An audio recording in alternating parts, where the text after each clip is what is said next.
The moment you think you know everything about the royal family, you realize you've barely scratched the surface. Secrets, whispers, and letters hidden in the deepest corners of Buckingham Palace have quietly shaped decisions, destinies, and even relationships within the monarchy. But what if one discovery, one single revelation, could completely rewrite the story the world thinks it knows about Meghan Markle and Catherine? What if the Queen herself had already decided who she truly trusted, long before the cameras, the headlines, and the public dramas unfolded?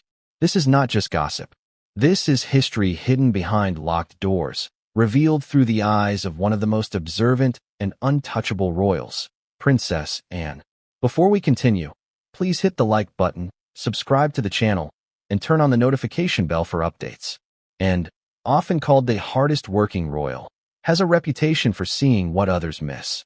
While many are dazzled by pomp, pageantry, and public appearances, and has always been quietly, meticulously aware of the undercurrents running through her family. And it was during one of these quiet moments, in the privacy of her personal quarters, that she stumbled upon a set of letters so revealing, so explosive, that they could have shaken the very foundation of the monarchy had they been made public. Among these letters, one in particular stood out, the Queen's own observations comparing Meghan Markle and Catherine Middleton. The words, penned in Elizabeth's unmistakable hand, were candid, precise, and chilling in their implications. The first thing Anne noticed was the tone. These were not casual notes or passing mentions. Every line carried weight, every phrase had intention. The Queen praised Catherine's authenticity, her sincerity, and the quiet strength she brought into the royal fold. Catherine, in her natural calm and empathetic manner, seemed to embody everything the Queen valued: loyalty, discretion, and a deep understanding of the role she had stepped into. Then, in stark contrast, the Queen's words about Meghan painted a different picture. She was cautious, perhaps even wary. The phrases were careful but pointed, suggesting that Meghan's intentions might not be aligned with the sanctity and tradition of the monarchy. Self-serving, calculated, unpredictable. These were not judgments made lightly. They were observations from someone who had navigated the complexities of royal life for decades, someone who knew instinctively who could be trusted and who could not. Imagine being Princess and at that moment, a letter in hand, a private glimpse into the Queen's mind, and the knowledge that the very woman who had steered the monarchy through wars, crises, and personal tragedies had doubts, serious doubts, about the newest member of the family. And, ever vigilant, understood the significance immediately. This was more than a comparison, it was a warning. And for Meghan, who had so carefully crafted a public persona of humility, loyalty, and devotion to the crown, the reality was shocking. The Queen had already seen through the act. But let's step back for a moment. Why does this matter? Why now? In today's world, the narrative surrounding Meghan Markle and Catherine Middleton often feels polarized. Social media armies take sides. Tabloids pounce on every minor slip, and public opinion is swayed by headlines rather than facts. Yet here, in these letters, lies the truth that no one outside Buckingham Palace had seen until now. It's a truth that explains tensions, misunderstandings, and even the subtle dynamics of influence that have shaped royal events over the past decade. The letters reveal why Meghan may have faced resistance, why her path within the monarchy was fraught with obstacles, and why Catherine, quietly and steadily, became the trusted pillar the Queen relied upon. Anne's discovery was not just about observation. It was about timing, perception, and legacy. She knew that these letters, if revealed, could fuel speculation, scandal, and perhaps even resentment. But more importantly, she realized the importance of understanding the intentions behind the words, not just the words themselves. The Queen's careful delineation between Catherine and Meghan was not merely personal preference. It was guidance, a blueprint for how the family should navigate the delicate balance of tradition, public expectation, and personal character. And in those lines, Anne saw patterns she hadn't noticed before, subtle references to demeanor, social awareness, and, critically, trustworthiness. It became clear that the Queen had silently shaped the future by choosing not just actions, but people she believed could uphold the monarchy's integrity. This story isn't just about letters or judgments. It's about the power of perception and the weight of legacy. Catherine, often portrayed as calm and composed, had captured the Queen's admiration not through grand gestures, but through consistent sincerity. Meghan, with all her charisma, charm, and intelligence, faced scrutiny not because she lacked talent, but because her approach clashed with the intricate, unspoken rules of the palace. Anne's position as the observer made her uniquely aware of how these dynamics played out, not just in letters, but in interactions, events, and decisions that shaped royal life. As we dive deeper into this revelation, consider this. The public narrative is often curated, edited, and polished. What you see in interviews, appearances, and social media posts is only the surface. Behind closed doors, every smile, every handshake, and every nod carries layers of meaning. Anne's perspective, enriched by decades of witnessing both triumphs and failures within the monarchy, allows us to peel back these layers. The letters were the first clue, but they were not the only ones. Subsequent events, meetings, and private conversations reflected the same underlying truth. The Queen had already, in her quiet, decisive way, determined where her trust lay. And what about Meghan? How did these hidden judgments affect her trajectory within the royal family? The letters, while private, provide context for the struggles, the misunderstandings, and the public scrutiny that she encountered. They explain why certain gestures, decisions, or public appearances were met with resistance or caution. They show that beyond the glamour and headlines, there were very real assessments being made about compatibility, intention, and loyalty. The Queen's words, preserved in these letters, were not just opinions. They were quiet directives for the future. Now, picture the moment and read the line that made her pause. One simple sentence, understated yet loaded with meaning, contrasted Catherine's genuine warmth with Meghan's calculated charm. The words struck a chord, not just because of their content, but because of the implications. The Queen had already drawn comparisons, already formed judgments, and had done so privately, with discretion and thoughtfulness. No leaks, no public statements, no commentary, just a written record of instinct, observation, and judgment. For Anne, this was a revelation. For Meghan, if she ever saw it, it would be a shock. The stakes of this discovery cannot be overstated. In the world of royalty, perception is power. Influence is subtle, reputations are fragile, and private opinions often steer public outcomes. The letters and found illuminate the careful, deliberate ways the Queen shaped the family, the monarchy, and the future. They reveal why certain alliances succeeded while others faltered. They uncover the unseen pressure points that have influenced behavior, strategy, and even personal relationships. And they raise a tantalizing question for the audience. How much of what we saw in public was orchestrated by these quiet, behind-the-scenes judgments?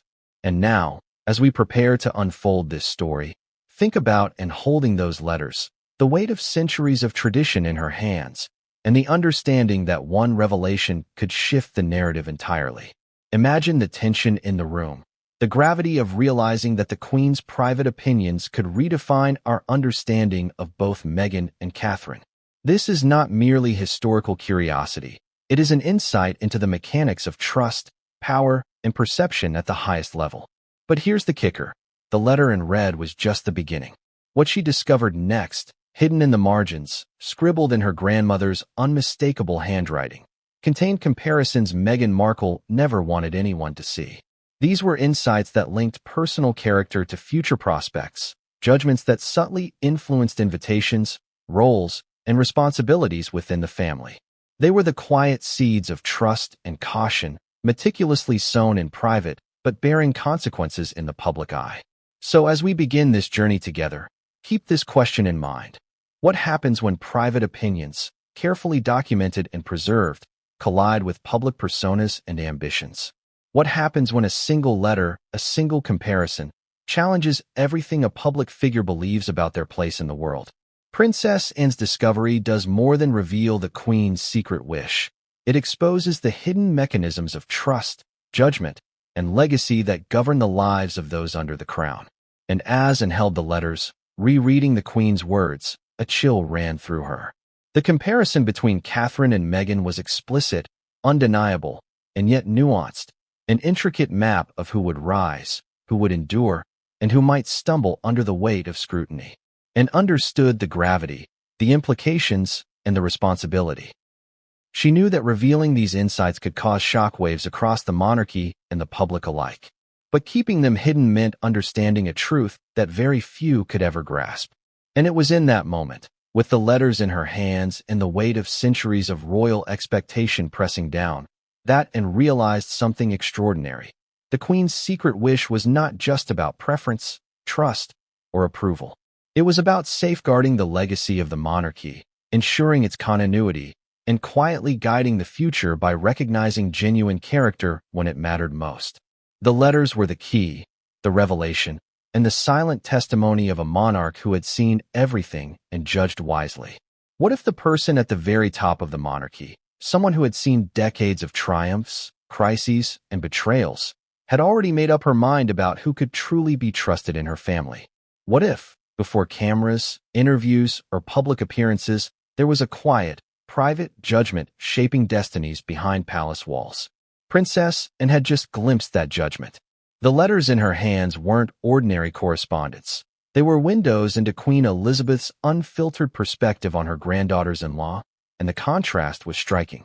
Anne sat alone in the dimly lit room, the flickering shadows of candlelight dancing across the Queen's handwriting. Every stroke of ink told a story. Every carefully chosen word was intentional. The Queen had a way of seeing people that cut past charm, facade, and diplomacy. She could read intentions like an open book. And in these letters, Anne discovered a clarity she hadn't expected. Catherine's sincerity and Meghan's ambition were laid bare, side by side. Catherine, described in phrases like steadfast, empathetic, and genuine, had earned the Queen's quiet admiration from the very beginning. The words weren't effusive or exaggerated. They were deliberate. The Queen noted her calm demeanor, her ability to navigate tricky situations without raising alarms, and her subtle understanding of royal duty. Catherine didn't need to perform. She didn't need grand gestures or public declarations. She simply embodied the qualities that the monarchy valued: discretion, loyalty, and grace under scrutiny. Every sentence about Catherine radiated trust. Then came Meghan. The tone shifted, almost imperceptibly at first, but unmistakably. The Queen's choice of words, self-serving, calculated, practically ambitious, hinted at a concern that went beyond personality. Meghan's charm and intelligence were acknowledged, yes, but with a caution that cut deep. Here was someone who could captivate an audience, win hearts publicly, and command attention. But behind the smiles, the Queen sensed motives that might conflict with the subtle, centuries-old rhythms of royal life. The contrast was deliberate. Catherine inspired confidence. Meghan provoked caution. Anne's heart raced as she traced each line with her finger. Could it be true? Could the Queen, the matriarch who had managed to hold a sprawling, often turbulent family together for decades, have identified vulnerabilities in Meghan long before anyone else? And if she had, what did that mean for the future of the monarchy, for the public perception of the royal family, and for Meghan herself?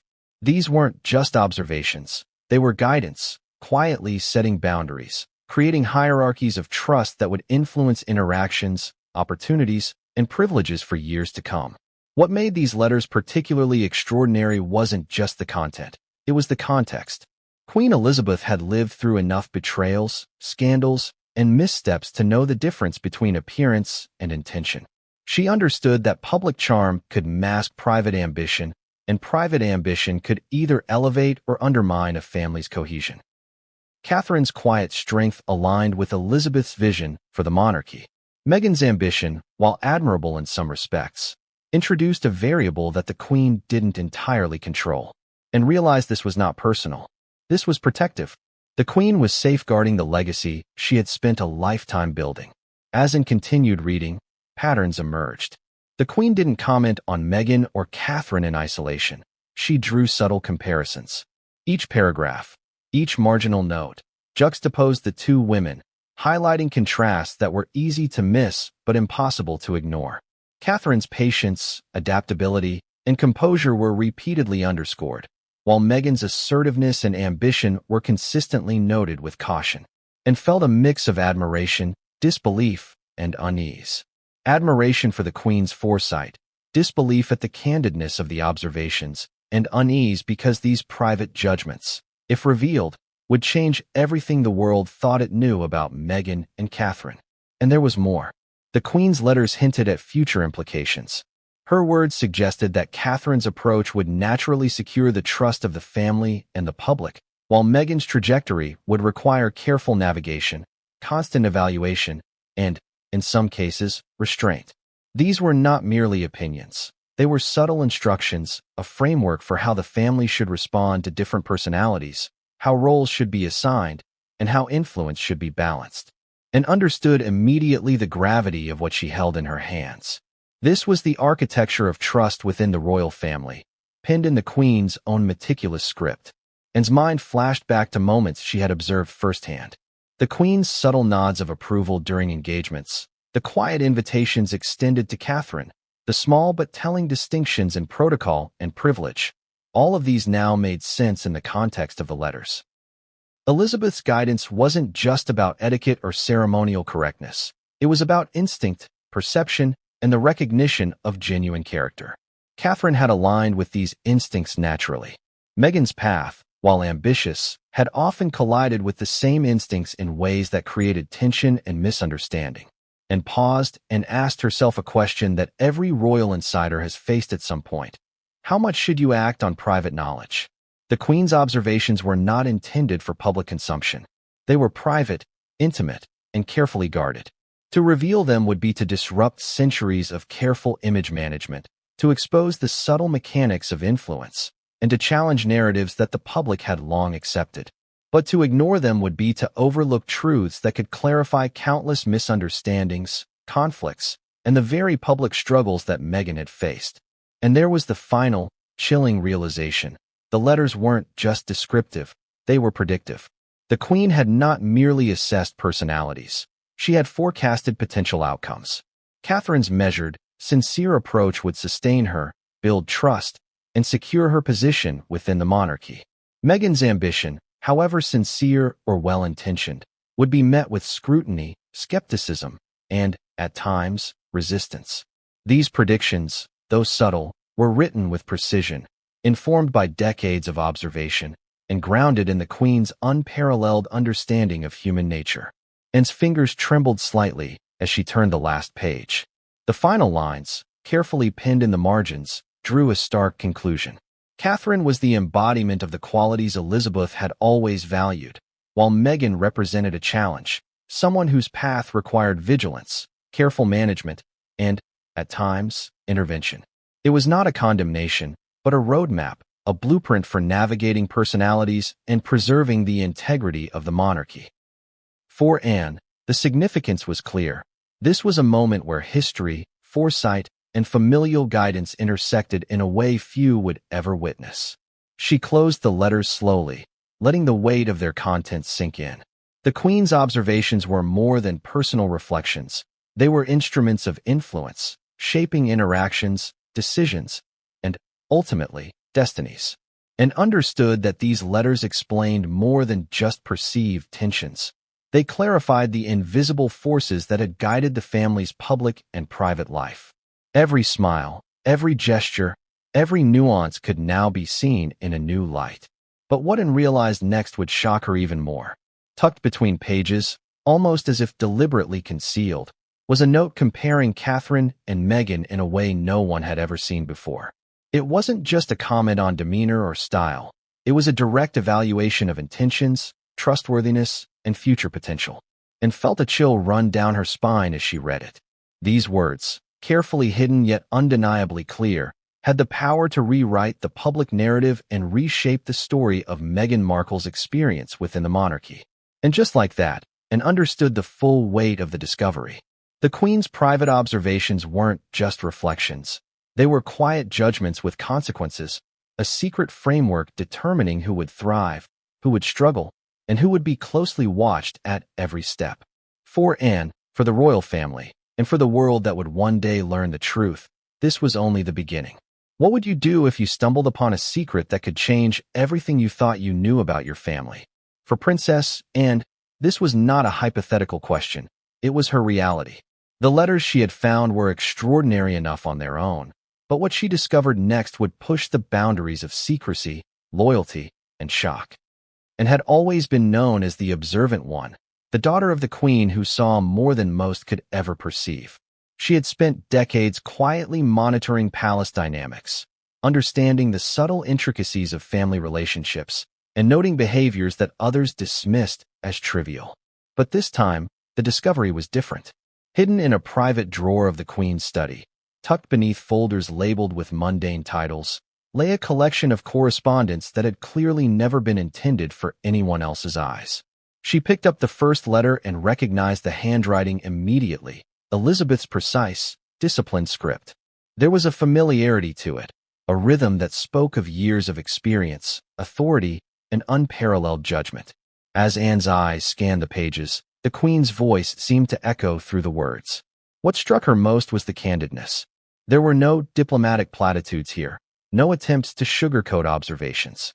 This was the unfiltered perspective of a monarch who had seen it all, from palace scandals to personal betrayals, and who understood instinctively the qualities that made a person trustworthy or not. The letters detailed Catherine's virtues with a careful, almost tender admiration. They spoke of her ability to listen, her patience in tense situations, and her natural empathy. The queen praised her composure under scrutiny, her subtle intelligence, and her unwavering commitment to family duty. Each sentence seemed to reinforce a picture Anne had seen in public, but now understood on a much deeper level. Catherine's presence wasn't just comforting, it was stabilizing. She had earned the queen's quiet trust, and it was clear why. Then came the letters about Meghan, and with them, a different energy entered the room.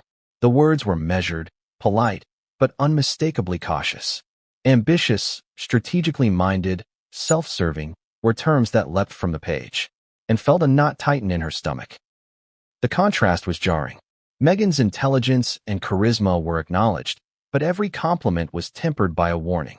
The queen had seen potential pitfalls, and she had documented them. This wasn't criticism for the sake of criticism. It was guidance, an early assessment of challenges that could arise if Meghan's ambitions weren't balanced with discretion, and continued through the letters with a mixture of fascination and apprehension.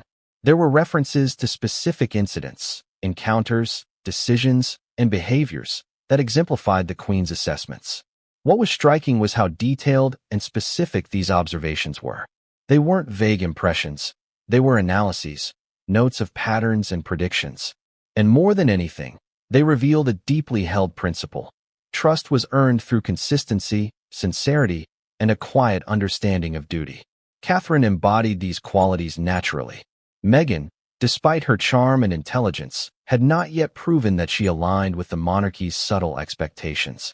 As Anne absorbed the contents, her mind raced through the implications. If these letters ever became public, the fallout would be enormous. Public perceptions of Meghan and Catherine, already polarized, would be thrown into sharp relief. Headlines would question motives, ambitions, and character. And yet, Anne also recognized something more profound. This was not about scandal.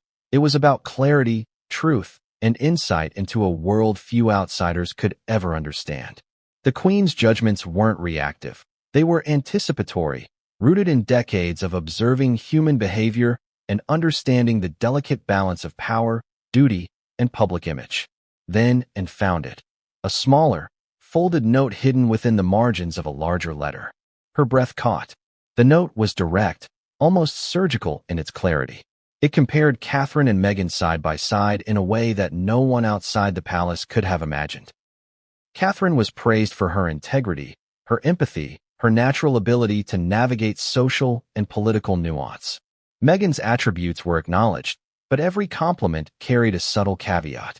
There was a recognition of talent, of charisma, even of potential influence, but it was paired with warnings about ambition, self-interest, and the challenges of integration into a family steeped in centuries of tradition, and felt a mix of emotions, astonishment, awe, and a tinge of unease. Astonishment at the depth of the Queen's insight, awe at her foresight and understanding, and unease at the potential impact these revelations could have. She knew that the world's perception of Meghan had already been shaped by media narratives, interviews, and public appearances. But here, in these letters, was the unvarnished truth as the Queen had seen it, a reality that had quietly influenced decisions, interactions, and the delicate balance of power within the royal family. The discovery also raised questions and had never considered so explicitly. How much of Meghan's struggles within the monarchy were the result of external pressures versus internal assessments? To what extent had Catherine's natural alignment with the Queen's expectations influenced her role and responsibilities? And, most importantly, what responsibility did and herself have now that she held these insights in her hands? These were not just letters. They were a roadmap, a guide to understanding the interplay of trust, ambition, and influence within the family. As she continued to sift through the correspondence and noticed patterns emerging, the Queen's observations were not static. They evolved over time, reflecting Meghan's actions, responses, and growth. Some entries were cautious, tentative, almost experimental in tone, while later notes revealed a more confident judgment, grounded in observation and reflection. It was clear that the Queen had not made these assessments lightly. They were informed by events, interactions, and intuition honed over decades of leadership. And then there was the note that truly shocked Anne. Hidden in the Queen's elegant script, almost like an aside, was a direct comparison of Catherine and Meghan that went beyond behavior or charm. It spoke to intention, why one would thrive within the monarchy and why the other might encounter challenges. The words were precise, deliberate, and impossible to ignore. Catherine was positioned as the embodiment of values the Queen had long held dear: authenticity, loyalty, and discretion. Meghan was framed as a figure whose ambition, while impressive, required careful oversight and discernment. The contrast was stark, and it hit, and with the force of revelation, and realized in that moment the gravity of what she had found. These letters weren't merely personal reflections. They were instruments of guidance and influence. They provided context for past events, explained subtle dynamics, and foreshadowed future outcomes. The Queen's insights had quietly shaped interactions, dictated protocols, and, at times, determined the trajectory of relationships within the family, and understood that this discovery gave her a rare perspective on the mechanisms of trust, approval, and judgment at the highest levels of royalty. And yet, there was something even more compelling hidden between the lines. Beyond the comparisons and warnings, the Queen's words conveyed a deeper truth about expectations, legacy, and the unspoken rules governing the monarchy. Catherine's alignment with these expectations was not accidental. It was instinctual, natural, and quietly recognized by the Queen as a stabilizing force. Meghan's path, conversely, highlighted the tension between ambition and tradition, charm and caution, public persona and private intention. The letters framed these contrasts in ways that were both illuminating and, at times, sobering. Anne's thoughts turned to the broader implications. What did this mean for Meghan's experience in the royal family? How had these private assessments influenced her opportunities, her reception by family members, and her public perception? And for Catherine, how had the Queen's quiet endorsement facilitated her success, trust, and integration into the monarchy's complex ecosystem? The answers lay in the letters, in the subtle patterns of recognition, caution, and guidance that the Queen had meticulously documented over time. Finally, Anne paused, reflecting on the responsibility she now held. She had uncovered insights that could reshape narratives, clarify misunderstandings, and even provoke controversy. But these letters were private, deeply personal, and written by someone whose authority and judgment were unparalleled. To act recklessly with this knowledge could disrupt not only family dynamics, but also the perception of the monarchy itself, and realized that the discovery demanded careful consideration, reflection, and, above all, discretion. And as she folded the last letter and placed it back in its envelope, a sense of anticipation and tension filled the room. The Queen's observations were just the beginning. The full impact, the consequences, and the revelations they foreshadowed were yet to come. And knew that what she had uncovered was a secret the public had never been privy to. A secret that could explain tensions, predict outcomes, and illuminate the true intentions and character of two of the most discussed figures in modern royal history. Why do some people seem to glide through life untouched by doubt, suspicion, or scrutiny, while others, equally talented, struggle under the weight of every glance and whisper? For Catherine, Duchess of Cambridge, the answer lay in qualities that were simple yet profound: sincerity, discretion, and an innate understanding of her role within the monarchy. What Princess and discovered in the Queen's letters painted a portrait of Catherine that the public had only glimpsed through official appearances, but the truth was far more telling and far more deliberate. The letters were meticulous in their praise. Catherine was described with words that evoked reliability and calm, steadfast, thoughtful, empathetic, measured. But beyond adjectives, the Queen's observations highlighted her natural instincts in navigating the complex, often invisible currents of palace life. And could see it clearly now. Catherine's composure in public was no act. It was instinct. Her humility was authentic. Her intelligence quiet but incisive. And most importantly, her intentions aligned seamlessly with the centuries-old expectations of royal duty. And remembered seeing Catherine in moments that appeared ordinary to the public eye. A handshake here, a measured response there, but which now took on a new meaning. Every smile, every gesture, every carefully chosen word had been noted, assessed, and internally approved by the Queen long before cameras captured them. Catherine's authenticity wasn't performative, it was innate. And in the Queen's eyes, that authenticity translated into trustworthiness. The letters didn't just praise Catherine, they contrasted her against Meghan Markle in ways subtle but undeniable. Where Catherine was described as consistent and reliable, Meghan was described as dynamic, intelligent, but unpredictable. Where Catherine's actions naturally reinforced her role within the family, Meghan's ambition, while admired, came with cautionary notes.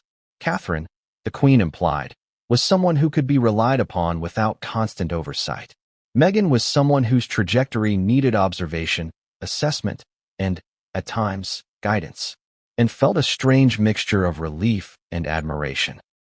She had always respected Catherine's composure and dedication, but seeing it explicitly acknowledged by the Queen added a dimension she had never fully realized.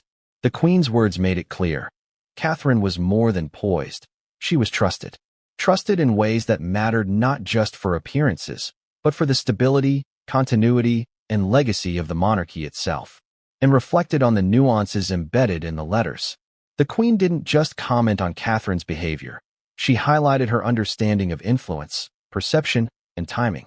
Catherine had a natural sense of when to speak, when to act, and when to remain silent. She intuitively balanced personal initiative with respect for tradition. She understood the delicate dance between public duty and private expectation. Every note in the letters underscored this precision. Catherine's presence was calming, grounding, and reassuring, qualities the Queen valued immensely. But the letters also revealed something more strategic. Catherine's alignment with the Queen's expectations was not incidental.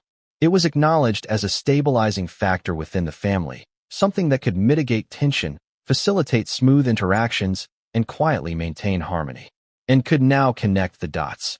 Invitations to specific engagements, subtle prioritization and scheduling, and the quiet deference she had observed among staff and other family members were not random. They reflected the Queen's recognition of Catherine's reliability and alignment with the monarchy's core values. And yet, the letters were careful to note that this trust wasn't about perfection. Catherine was human. She faced pressures, expectations, and scrutiny like anyone else. But what set her apart was her ability to maintain consistency under observation, to act with intention, and to internalize lessons without needing public validation. Catherine's grace was not performative. It was cultivated through awareness, empathy, and an understanding of the legacy she was entrusted to uphold. And turned the page and paused. The Queen's observations weren't limited to character traits. They also reflected foresight about influence. Catherine's approach to public engagements, her sensitivity to staff, her ability to navigate delicate family dynamics. These were all factors that the Queen recognized as indicators of long-term success within the monarchy. The letters emphasized subtlety. Catherine's influence wasn't loud, ostentatious, or immediately visible.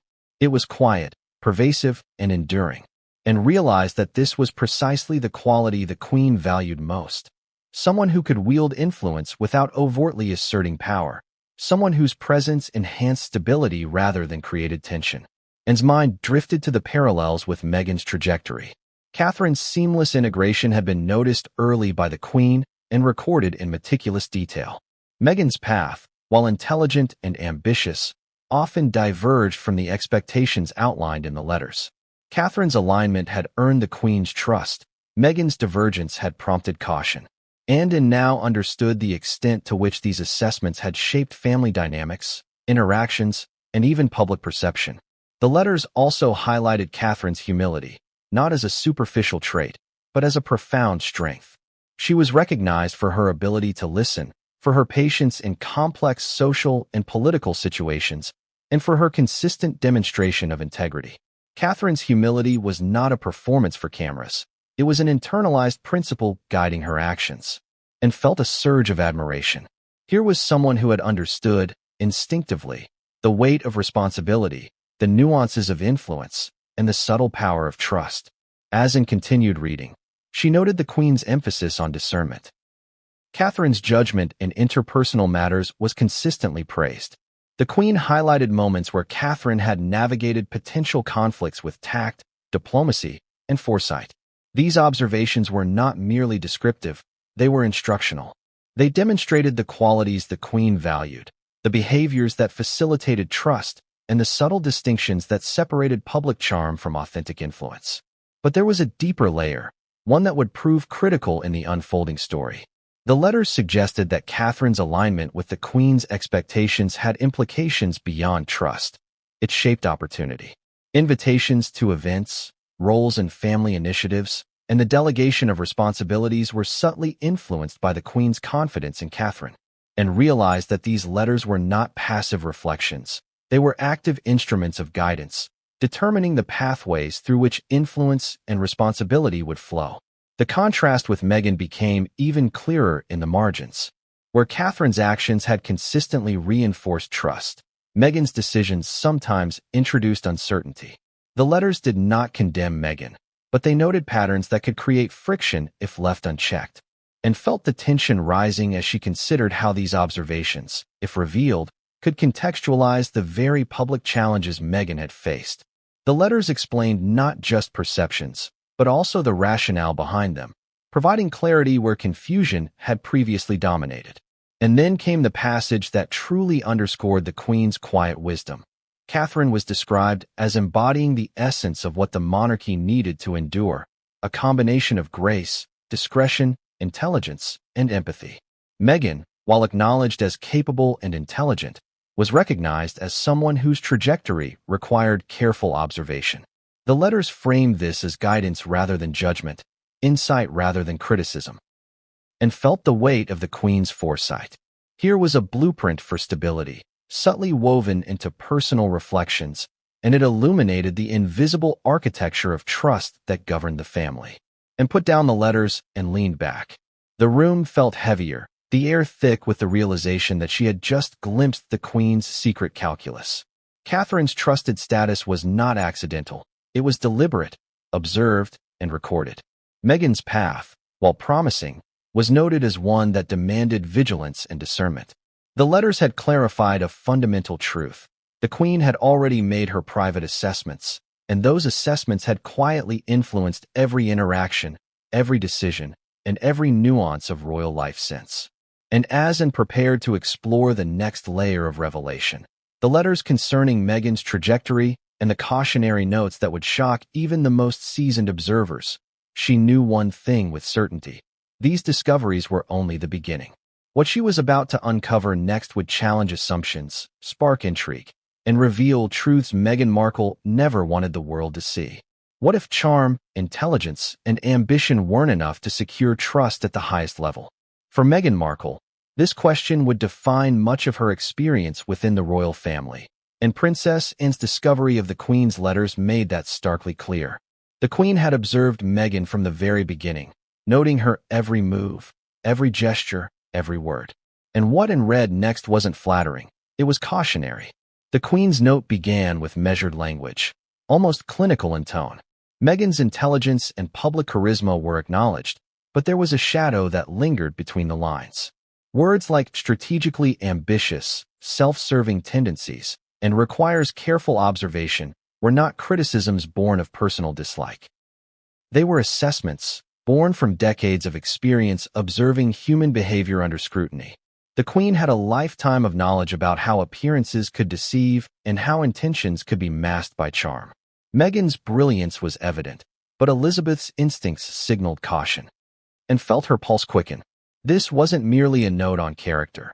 It was a map of potential pitfalls, a forecast of challenges that Meghan might encounter if her ambitions weren't tempered with an understanding of tradition, discretion, and hierarchy. Every line reinforced a central truth. The Queen's primary concern was safeguarding the monarchy's legacy.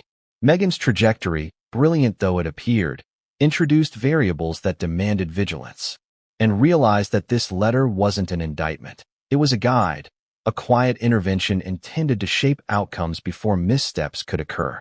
The Queen's observations were surprisingly detailed. She noted Meghan's ability to influence public perception, her skill at commanding attention, and her willingness to challenge established norms. These qualities, while impressive in the broader world, created friction within a system built on subtlety, protocol, and centuries of tradition, and understood the tension immediately. Meghan's strength, her assertiveness and boldness, was exactly what the monarchy needed to navigate the modern media landscape. Yet, those same qualities had the potential to disrupt carefully maintained balances within the family. One passage stopped in cold. In precise, underlined handwriting, the Queen wrote about Meghan's intentions, contrasting them with Catherine's approach. While Catherine aligns naturally with expectations, Meghan's approach requires discernment. Observe her carefully. Intentions may shift when ambition intersects with opportunity. The phrasing was deliberate, almost surgical. Catherine's alignment was instinctual. Meghan's ambition was dynamic, potentially unpredictable, and felt the weight of these words. They weren't casual observations. They were active guidance, intended to direct awareness, manage expectations, and preempt potential conflict, and reflected on Meghan's early interactions with the royal family.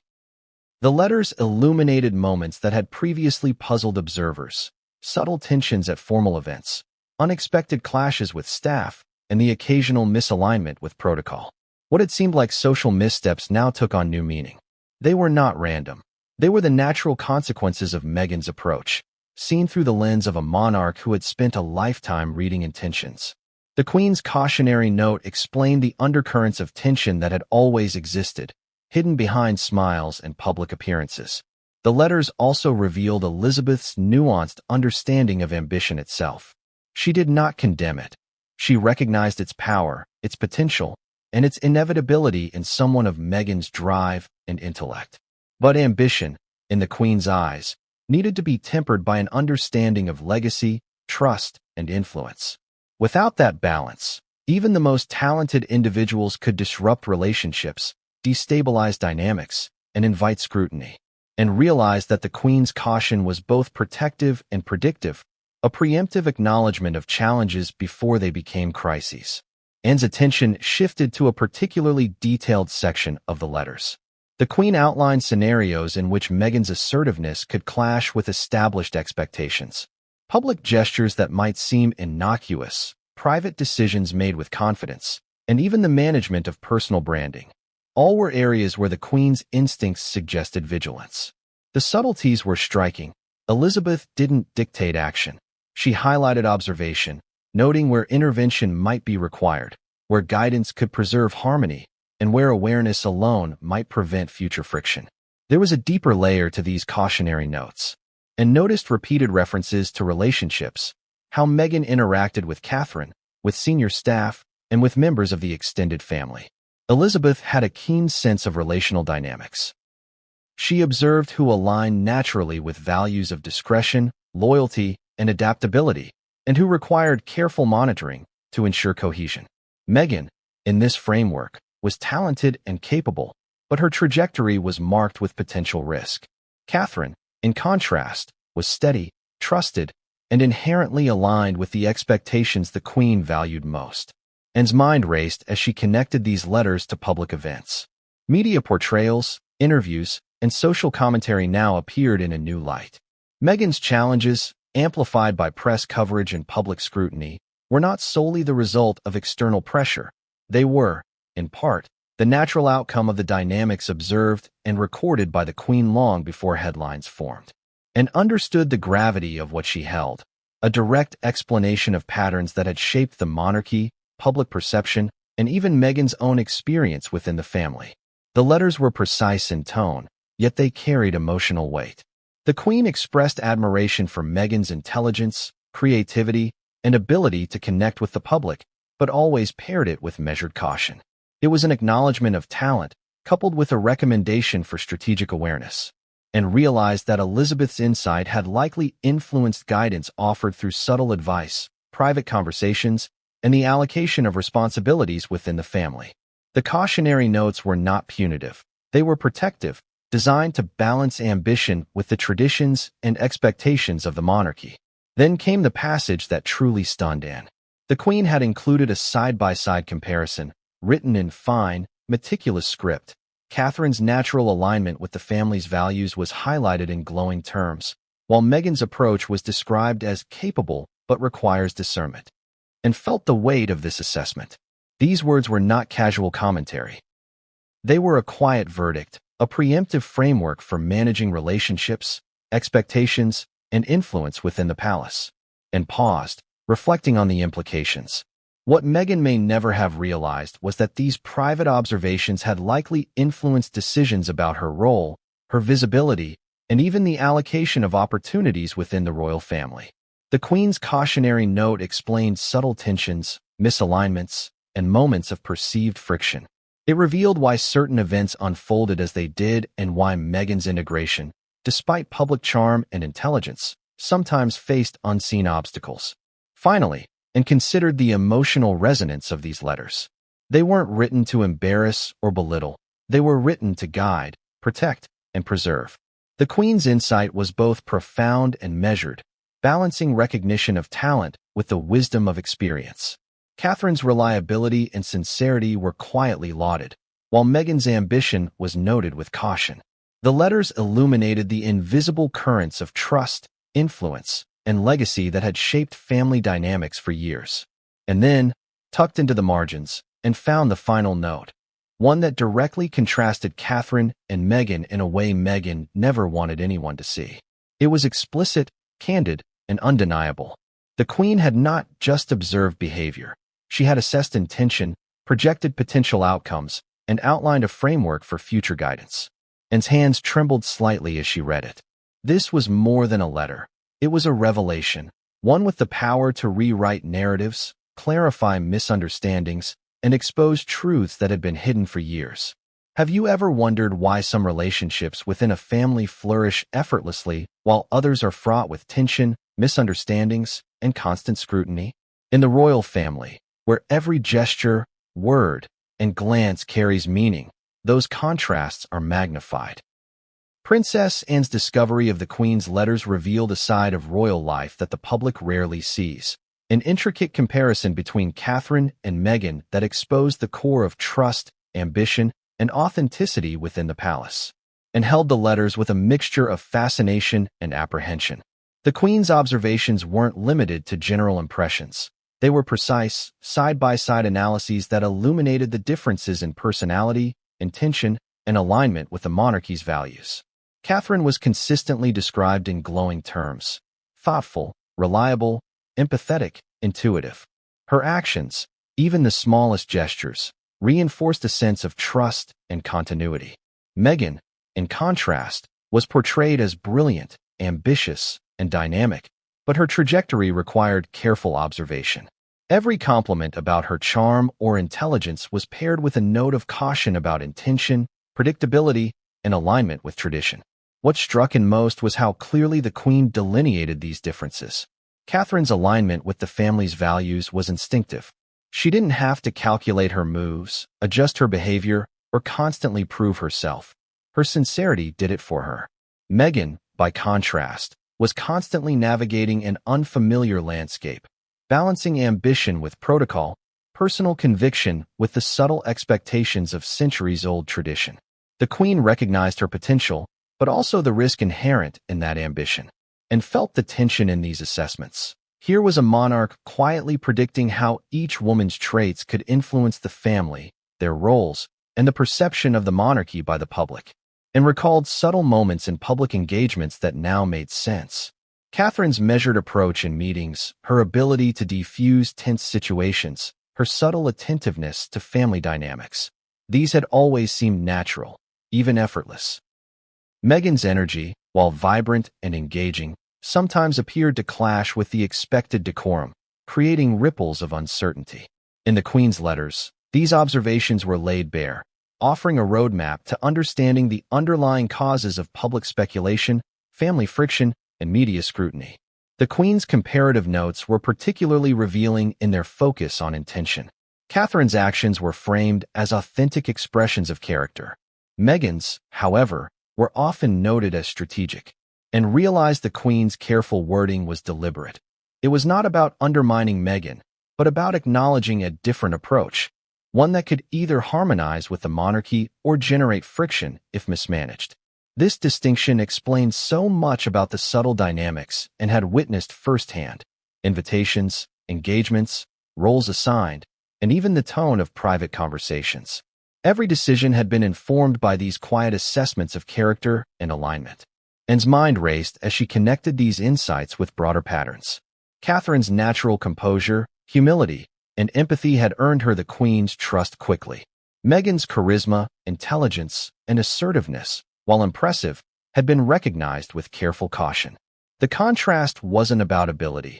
It was about alignment with the monarchy's expectations, the silent code of trust, and the way intentions were perceived behind the scenes.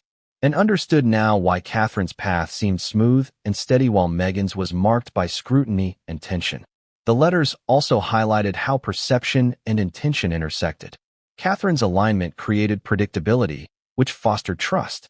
Meghan's ambition introduced variability, which demanded oversight.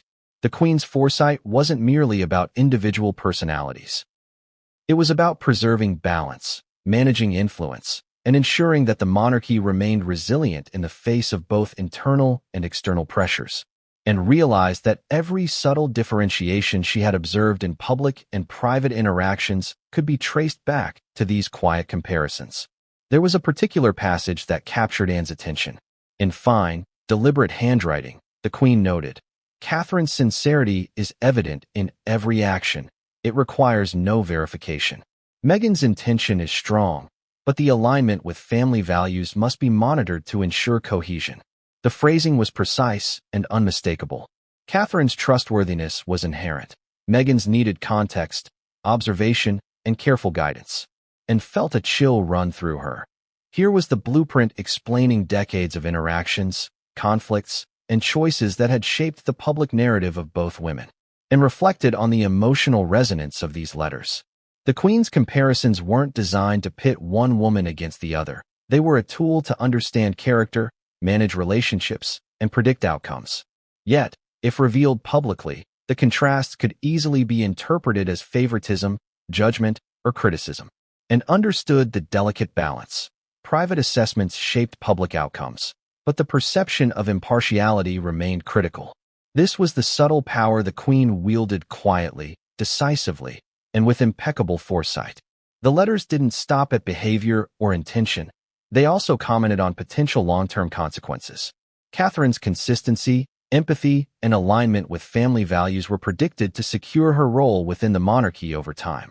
Meghan's ambition, while a source of energy and influence, carried a note of unpredictability, requiring the Queen and senior family members to remain vigilant, and realized that the Queen had not merely assessed personality. She had forecasted trajectories, anticipating how each woman's qualities would influence relationships, trust, and opportunity within the palace. Anne's attention was drawn to a subtle but striking detail. The Queen had not written these comparisons to belittle or undermine Meghan. Instead, they were framed with precision, acknowledging strengths while highlighting areas requiring care. The letters were a blend of admiration, caution, and guidance, a reflection of the Queen's unparalleled ability to observe human behavior and predict outcomes. Catherine's path was smooth because it aligned naturally with expectations. Meghan's required navigation, adjustment, and, at times, intervention. As Anne absorbed the depth of the letters, she considered the implications for the royal family. The public had witnessed tension, speculation, and contrasting media narratives, but the underlying dynamics had always been hidden. now, through the Queen's words, and could trace the root of these dynamics. Deliberate observation, assessment of character, and strategic guidance that had quietly shaped events. The letters revealed not only contrasts in personality, but also the framework through which influence, trust, and legacy were managed within the family. And found a note that took the contrast even further. In the margins, almost hidden, the Queen had written a direct comparison. Catherine's authenticity was described as stabilizing, naturally fostering trust and cohesion. Meghan's approach, while intelligent and engaging, required monitoring to ensure alignment with family principles. The wording was deliberate, nuanced, and impossible to misinterpret. This wasn't casual commentary. It was guidance, clarity, and prediction wrapped into one, and felt a mix of emotions: admiration for the Queen's insight, astonishment at the candidness of the observations, and a tinge of unease at the power these words held. Catherine's trustworthiness had been quietly recognized and rewarded. Meghan's ambition had been noted, evaluated, and managed. The letters explained patterns, clarified tensions, and offered insight into decisions, invitations, and privileges that had often appeared opaque from the outside. As she closed the folder and realized that these contrasts were not merely personal judgments, they were instruments of influence. Every smile, every word, every gesture reinforced a perception of trustworthiness that the Queen had quietly nurtured through observation and encouragement. Meghan's trajectory, however, elicited more complex reactions. The letters revealed that senior members of the family had been subtly advised to monitor her interactions, not out of malice, but out of a sense of duty. There were repeated mentions of her strategic ambition and the need to balance her intelligence and charm with awareness of established protocols, and realized that this careful observation explained countless moments of tension. Meghan's enthusiasm, bold statements, and independent decisions sometimes clashed with expectations that had been cultivated over centuries. What seemed like friction or resistance was, in reality, the result of guidance shaped by the Queen's foresight. The letters went further, noting specific instances where Meghan's approach could either integrate seamlessly with the family or introduce challenges. Anne's mind raced as she recalled events that had once seemed mundane. Meghan's navigation of formal engagements, her interactions with staff, and the subtle signals of approval or caution she had received from senior royals. Now it became clear that these moments were not happenstance. They were responses to observed patterns, shaped by private guidance, and informed by the Queen's assessments of character, reliability, and alignment with tradition. One passage struck Anne particularly deeply. The Queen had noted the importance of perception management, not for public appearances, but for internal dynamics. Catherine's actions naturally fostered cohesion. Meghan's ambition, while admirable, required careful contextualization. The letters emphasized that every royal, from senior dukes to staff members, had a role in maintaining balance. Subtle cues, an approving glance, a whispered suggestion, a scheduled meeting, were all part of a system designed to cultivate trust, manage expectations, and ensure the family's stability, and began to see the monarchy as a living organism, where every person's behavior was noted, assessed, and, when necessary, guided. The emotional weight of these letters hit, and as she read about how Meghan's approach was perceived by her immediate peers, the Queen's words highlighted moments of uncertainty, where ambition met tradition, where public charm collided with private caution, and where personal intentions had to be carefully weighed against the collective good, and realized that the careful monitoring of Meghan was not about exclusion. It was about maintaining equilibrium in a family whose public and private lives were inextricably intertwined, and reflected on her own position within these dynamics. As someone who had long observed the family with a discerning eye, she understood the delicate balance between intervention and observation. The letters revealed that the Queen had trusted her to interpret these subtleties, to act when necessary, and to preserve the integrity of the monarchy. It was both a responsibility and a revelation, and now held insights that explained patterns of behavior, conflicts, and alliances within the family that had previously seemed opaque or arbitrary. The letters also exposed the subtle interplay of influence among the extended family. Catherine's alignment with the Queen's values had earned her not just trust, but influence. Decisions regarding engagements, charitable work, and public visibility were often informed by the confidence placed in her judgment. Meghan's actions, meanwhile, were assessed with both appreciation and caution. The Queen's notes suggested interventions that could guide her trajectory, ensure cohesion, and mitigate potential friction, and realized that these behind-the-scenes strategies explain the quiet orchestration of family dynamics that the public never witnessed. There were even anecdotes about private reactions during informal gatherings. Catherine's presence was described as calming, stabilizing, and reassuring to those around her. Meghan's presence, while energetic and engaging, required careful management to avoid unintended disruptions, and could now interpret moments she had witnessed: a raised eyebrow during a conversation, a subtle reallocation of responsibilities, or a gentle reminder whispered to a staff member. All of these actions were informed by the Queen's assessments and represented a careful calibration of relationships, influence, and trust. And then came the passages detailing internal discussions among senior royals, and read with mounting intensity as the letters revealed candid assessments of both women's intentions, strengths, and potential challenges. The Queen's perspective was clear. Catherine's alignment with family values naturally reinforced trust and stability. Meghan's ambition, while a potential asset, needed to be contextualized and monitored to ensure harmony. These insights illuminated a previously hidden layer of strategy and foresight within the family, a sophisticated system of guidance that preserved the monarchy's continuity while accommodating individual strengths, and felt a surge of awareness. What the public saw as friction, conflict, or disparity was, in reality, the manifestation of private oversight, assessment, and careful orchestration.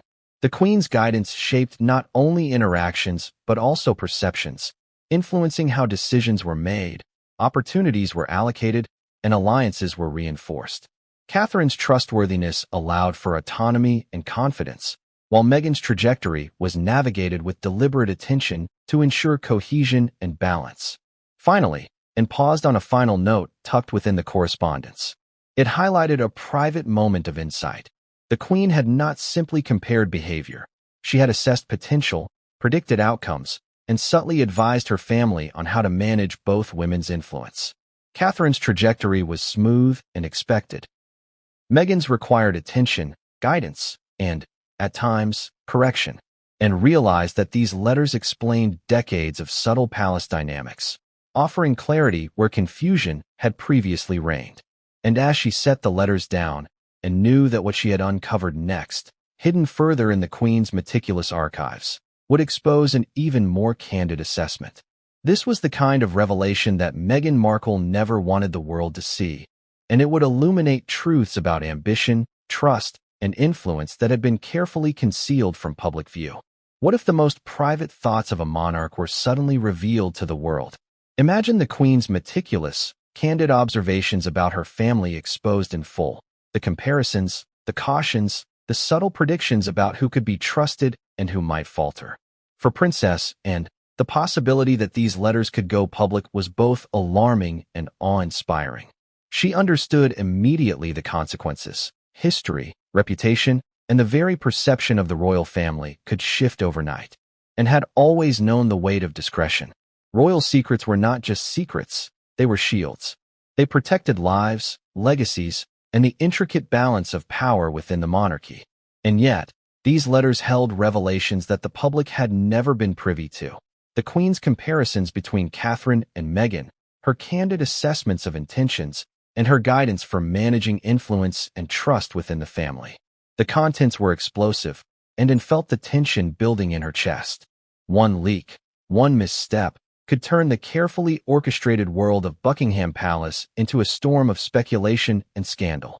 As she examined the letters and began to imagine the headlines, Queen Elizabeth reveals private opinions on Meghan and Kate. Letters expose trust dynamics in the royal family. Princess Anne holds proof of royal comparison no one was meant to see. The potential media frenzy was overwhelming. Every detail, every marginal note, every subtle observation would be dissected, analyzed, and debated. The Queen's intentions, though protective and insightful, would be misinterpreted. Catherine's sincerity might be lauded or politicized, Meghan's ambition, described cautiously in private, could be cast as malicious or manipulative, and felt the gravity of the situation pressing down on her. These letters were more than private correspondence. They were a blueprint for understanding the monarchy, and they were potent enough to change public perception forever. But it wasn't just about public opinion, and also considered the internal consequences. How would family members react if they discovered these letters had been exposed? Relationships, alliances, and trust within the palace could be tested. Meghan, already navigating a complex and challenging environment, might feel betrayed. Catherine, accustomed to a subtle influence, could find herself in an uncomfortable spotlight. And the Queen, whose private guidance had been intended to preserve harmony, would suddenly find her judgments dissected and debated on an international stage. The risk was immense, and Anne realized the delicate balance she was now entrusted to manage. Anne's thoughts turned to historical context. Monarchs throughout history had documented observations, decisions, and judgments with the knowledge that their descendants or historians might one day read them. These documents were often private, intended for guidance rather than disclosure. Elizabeth's letters fit squarely within this tradition, but their content was particularly sensitive. The candid assessments of Meghan's ambition and Catherine's alignment went beyond etiquette or protocol. They revealed the Queen's inner calculus about trust, intention, and influence. To go public would be to expose the monarchy's private engine of judgment, and Anne understood the potential fallout. The letters also highlighted the emotional impact of exposure, and imagined the strain it would place on relationships, both within the family and in the public eye. Meghan's feelings of scrutiny, Catherine's quiet poise under pressure, and the staff's role in observing and supporting these dynamics, all would come under intense examination. The Queen's foresight, carefully documented, would suddenly be interpreted as favoritism, bias, or even criticism, and felt a twinge of anxiety. The very insights that preserved harmony in private could become sources of controversy in public. Yet the possibility of disclosure also offered clarity. The public, often swayed by headlines and rumors, would finally understand the dynamics that had shaped the royal family's internal interactions. The Queen's guidance, her observations, and her subtle management of trust would illuminate previously unexplained decisions and patterns. Catherine's trusted status, Meghan's cautious integration, and the overall orchestration of influence would become transparent. While the fallout might be significant, the clarity offered by these letters could reshape understanding, correcting misconceptions, and revealing the careful architecture behind royal life. Anne's mind raced as she contemplated her options. Should she protect the letters, keeping them strictly private to preserve the Queen's legacy and the family's harmony? Or should she allow them to be seen, trusting that the world could handle the nuanced reality of intention, trust, and guidance within the monarchy? Each choice carried risk. Privacy could shield misunderstanding but perpetuate speculation. Disclosure could clarify but ignite controversy. And felt the weight of centuries of tradition pressing down on her. Every decision would have consequences that rippled through history. And then there was the personal element. And realized that, beyond the monarchy, these letters touched on human themes. Trust, ambition, perception, and the consequences of revealing private judgments. The Queen had observed Catherine and Meghan not as abstract figures, but as individuals whose actions influenced the lives of others. Catherine's authenticity, Meghan's ambition, and the subtle contrasts between them were recorded with a precision that reflected both professional and personal insight, and recognized that this human element, the tension between perception and reality, was at the heart of the letter's power. Finally, and paused on a particularly revealing passage. The Queen had noted that if the letters were ever exposed, the public might misinterpret intentions, but the underlying truth of character and alignment would endure. Catherine's reliability and sincerity would remain evident. Meghan's brilliance and ambition would be recognized, even if misunderstood. The letters, though private, had been written with foresight, balancing honesty with protection, and understood that this was a masterclass in discretion, guidance, and legacy. The Queen had not only assessed but anticipated the consequences of disclosure. As Anne set the letters down, she realized that the decision about their potential exposure was far from simple.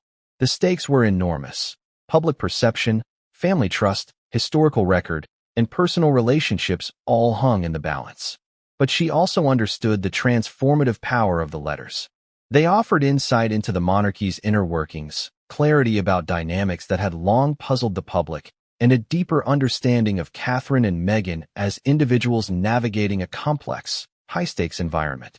And yet, the most shocking revelation was still hidden, tucked in a corner of the correspondence that and had yet to explore. It was a note so candid, so direct, and so revealing that it would leave Meghan Markle stunned, the royal family unsettled.